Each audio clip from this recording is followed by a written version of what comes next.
भाग बड़ा तो राम भज, वखत बड़ा तो कछु दे, अकल बड़ी उपकार कर, देह देरा फल है। एनो मतलब ई छे કે ભાગ હારા હોય તો ભગવાનનું નામ લ્યો, સમય હારો હોય તો કોકને કંઈક આપો, અને કુદરતે બુદ્ધિ વિશિષ્ટ આપી હોય તો કોક ઉપર ઉપકાર કરો. કે કોઈ સામાજિક રીતે પછાત હોય, કોઈ આર્થિક રીતે પછાત હોય અને કોઈ વૈચારિક રીતે પછાત હોય. આમ તો આ પછાત શબ્દ કોઈને ગમતો નથી અને ન જ ગમવો જોઈએ.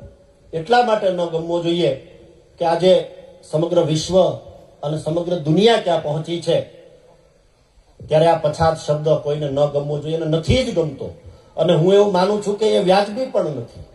અને એટલા માટે મારે તમારે વિચાર કરવાની જરૂર છે કે કદાચ આર્થિક રીતે હું ને તમે પગભર નહીં હોય એટલે કે પછાત હશું તો ચાલશે. કદાચ સામાજિક રીતે પણ સમાજની એકતા નહીં હોય, હું એમ કહું છું ચાલશે. કદાચ કોઈ સહમત નહીં થાય તેમ છતાં પણ હું એમ કહું છું કે કદાચ સામાજિક રીતે પણ એકતા ન હોય ને કદાચ આ નથી જે ગમતો શબ્દ હોય તો ચાલશે. પણ વૈચારિક રીતે એટલે કે માનસિક રીતે પછાત શબ્દ જે છે એમાં મારો સંપૂર્ણપણે વિરોધ છે કે છેવાડાનો માણસ પણ વૈચારિક રીતે બૌદ્ધિક રીતે પછાત ન હોવો જોઈએ.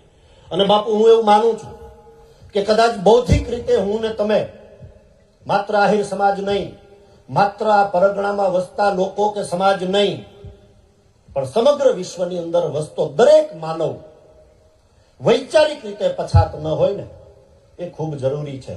અને હું એવું માનું છું કે જો માત્ર વૈચારિક રીતે હું ને તમે પછાત ન હોઈએ તો કદાચ સામાજિક રીતે હું ને તમે આગળ જઈએ કે ન જઈએ, આર્થિક રીતે હું ને તમે કદાચ પગભર થઈએ કે ન થઈએ એ બહુ ફરક પડતો નથી. એટલે હું એવું માનું છું કે થવાની જરૂર છે માત્ર વૈચારિક રીતે, માત્ર બૌદ્ધિક રીતે. તો મને એવું લાગે છે કે ઘણું બધું થશે. અને એનું એક ઉદાહરણ મારે આપને આપવું છે. કદાચ 2, 3, 5 મિનિટ હું આપની વધારે લઈશ.